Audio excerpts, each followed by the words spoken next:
Ebusuya Felix Kwakye Ofosu, a member of parliament, or a presidential staffer in charge of communication or the presidency.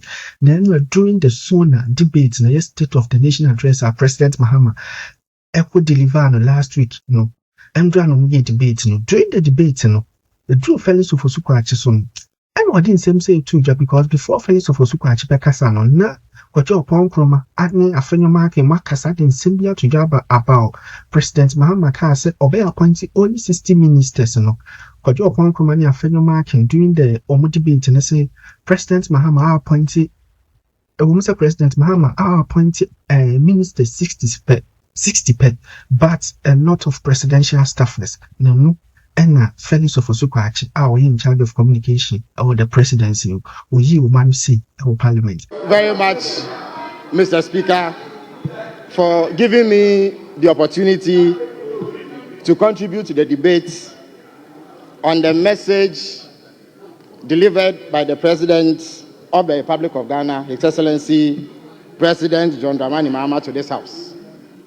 Mr. Speaker, I have listened in dismay at how our colleagues on the minority bench have attempted to create the impression that the President veered off the requirements of the 1992 Constitution in the delivery of his address to this House.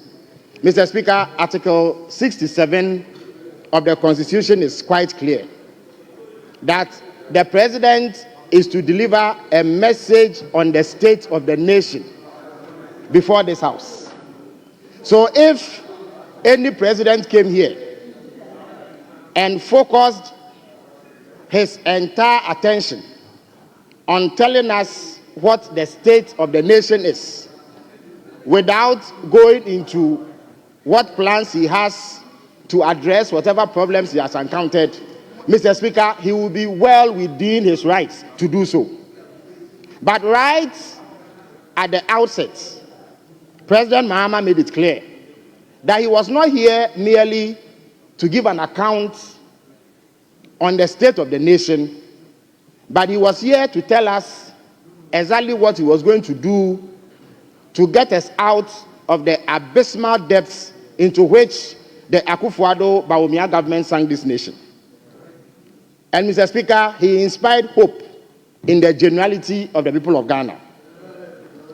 I have also listened with considerable shock as our colleagues on the other side have insisted that the economy that they bequeathed to President Mahama and his government was anything to write home about. Mr. Speaker, during our days in secondary school, we read the books of the Venerable Professor Na Afale Sakifio, who wrote in one of his books that the lizard says it is not as indignant at the boy who threw a stone at it than at the one who lauded the boy for having a good aim. It is bad enough that they bequeathed the country to the Mahama administration in the state that they did. But it is completely unacceptable and constitutes an insult to the people of Ghana to tell them that the terrible economy that they left is better than the one that they inherited. Mr. Speaker, fortunately, economic analysis is not done in a state of vacuum. Ghanaians have lived through the worst economic crisis in a generation. Ghanaians have lived through the worst economic crisis under the Fourth Republic, if not in the entire history of Ghana. Mr. Speaker, since the year 2020, or immediately after the elections of that year, the Ghanaian economy has been in a tailspin. For the first time in decades, a Ghanaian government defaulted on debt payment. And Mr. Speaker, there is no better measure of the collapse of an economy than the failure of a government to meet its debt obligations. when President Mahama was leaving power in January 2017, Ghana could fulfill its debt obligations. Mr. Speaker, our colleagues on the other side say that the economic indices they left were better than the ones that they inherited. Mr. Speaker, that cannot be true.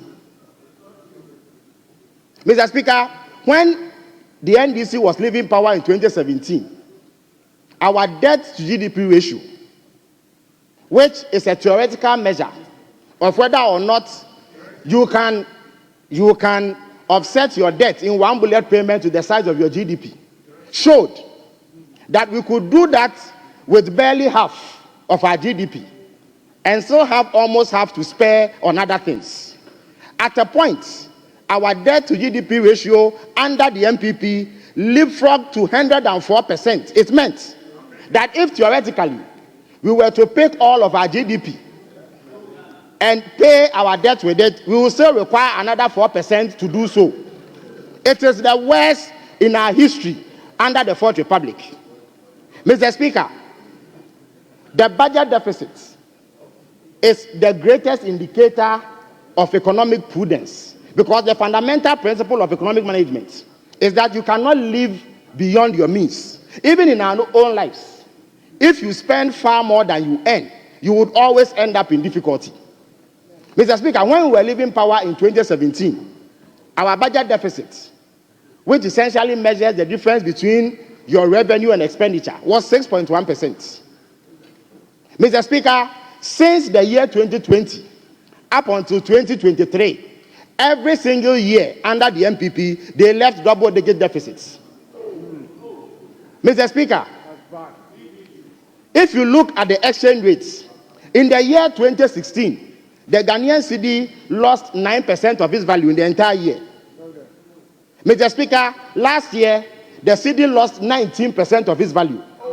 The year before, it lost 24% of its value. The year before that, it lost 54% of its value. Mr. Speaker, our colleagues claim that they have left a healthy primary balance. Mr. Speaker, the primary balance is simply the difference between your revenue and expenditure minus interest payments, because that is almost statutory. You can't do anything about it.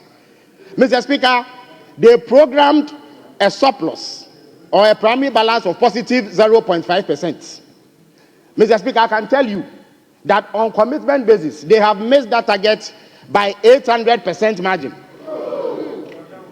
And the day that the finance minister comes to this house to read the budget, he will bear it all.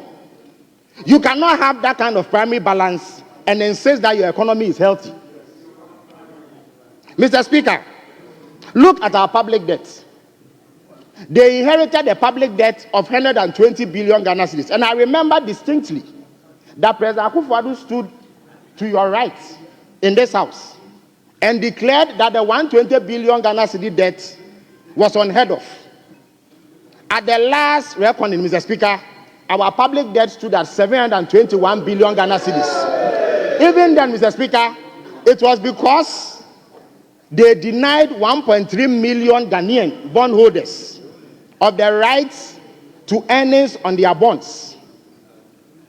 Mr. Speaker, the domestic debt exchange program, as Mr. President rightly noted, is the harshest economic policy in the history of Ghana. 240 billion Ghana cedis, which was due 1.3 million bondholders, were withheld. They were told that contrary to the agreement they reached with the government of Ghana, that they were going to be paid a certain interest rate, it was going to be reduced drastically. The maturity periods too were going to be extended. Even pensioners were not spared the ordeal. So for the first time in our history, our aged pensioners had to picket at the Ministry of Finance on a daily basis in demand of what was due them. Mr. Speaker, these indices point to one fact, that the Akufo-Addo-Bawumia administration have been the worst managers of our economy by far and away. And there can be no dispute about it. Mr. Speaker, our colleagues on the other side also ask that how is President Mahama going to finance his well thought through proposals on economic recovery? Mr. Speaker, let me address that. Mr. Speaker, in the last 6 weeks alone, 52 billion Ghana cedis of the debt that they bequeathed has been due for payment. So the finance minister has done what every finance minister has done, which is perfectly legitimate, rolling over the maturities. That is what has happened. That is the reason why, if you pick Ghana's debt today, it has not increased by 67 billion. Mr. Speaker, but I was coming to what President Mahama intends to do to make savings that can be channeled into other areas of expenditure. Mr. Speaker, President Mahama made it clear during the campaign, and indeed, Ghanaians had urged upon the political class the need to reduce the size of government. So President Mahama stated boldly that in the event that he was elected, he will work with 60 ministers.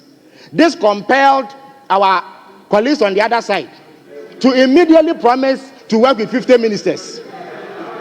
Mr. Speaker, these are the same people who defended to the hilt the appointment of 125 ministers.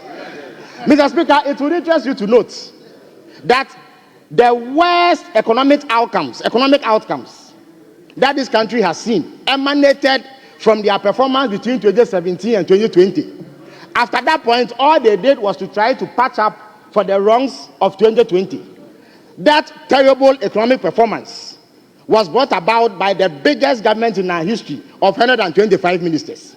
That means that you don't need a legion of ministers to be able to manage the country properly. Now, Mr. Speaker, I use myself as an example of the savings that are going to be made by having a reduced government. My colleague on the other side, and my friend, Honorable Oppong, who, by the way, is my constituent also, used to head a ministry called the Ministry of Information. Mr. Speaker, that ministry had 76 people working there to manage government information. Mr. Speaker, as I speak to you, it is myself, a deputy, and 5 other people who now manage government information. Mr. Speaker, if you move from 125 ministers to 60 ministers, Mr. Speaker, that means that you are going to buy 16 less Land Cruisers. You are going to buy 16 less saloon cars. You will need to provide 16 less bungalows. You will need to provide 16 less sets of political aides, executive assistants, and what have you. Now, Mr. Speaker, President Mahama has not limited himself to just reducing the numbers of ministers. In any event, as I speak to you, there are only 56 ministers. And in fact, there are 42 ministers running Ghana as we speak, because deputy ministers have not been approved. 4 nominees have not been made to make up for the 60. But if you come to the presidential staff, Mr. Speaker, if you take out the civil servants under the office of the president, under the Akufo-Addo administration, there were 337 political appointees under President Akufo-Addo. As I speak to you, Mr. Speaker, there are 26 presidential staffers, people that you can classify as presidential staffers, and then 4 directors. As I speak to you, if you put together the total number of people who work at the presidency where I operate from, they will not amount to 60, Mr. Speaker. Yet they had 337 political appointees. So this is a man who wants to be prudent. And Mr. Speaker, the reason why that is important is that you send a clear signal to the people of Ghana that you are not here to feed facts on their public purse. You are not here to squander their money on the personal comforts of ministers and political appointees. Mr. Speaker, more importantly, Mr. Speaker, President Mahama gave indication, and I've heard them say that he came here to lament and that he didn't provide a way forward. Mr. Speaker, I have a copy of the State of the Nation address. 1 minute left. President Mahama was very clear.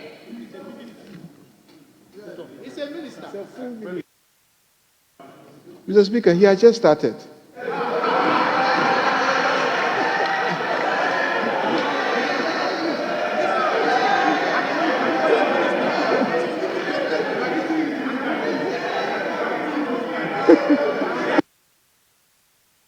Mr. Speaker, President Mahama was emphatic in the address that I hold in my hands that he was not here to lament, even though there was much to lament about. Mr. Speaker, how can we not lament a situation where 1.3 million bondholders are denied their bond savings? Mr. Speaker, they say that they left buffers. Mr. Speaker, when we speak about buffers, it simply means one thing: money that you set aside for the specific purpose of paying debts. Mr. Speaker, the account into which monies are paid for the purpose is what we call the debt service reserve account or sinking fund. Mr. Speaker, they claim that, oh, this is not a fund that they were particularly not fond of and that they didn't use it. This is not true. Mr. Speaker, in previous times, they have made huge transfers into and from this account. There was a time, Mr. Speaker, on 7th October 2024, when they transferred as much as $225 million into this account. Honorable member, you are time out. You are time out. You are time out. You are timed out. You are timed out. By the time you came to office, you are timed out. You are timed out. In conclusion, Mr. Speaker, you are timed out. In conclusion, they left a paltry $64,000 Ghana. Mr. Speaker, we are about to mobilize 15 billion Ghana cedis. So, for them to be able to sustain a claim that they left buffers for that purpose, they must show the account into which 15 billion Ghana cedis was held. I thank you very much for the opportunity, Mr. Speaker.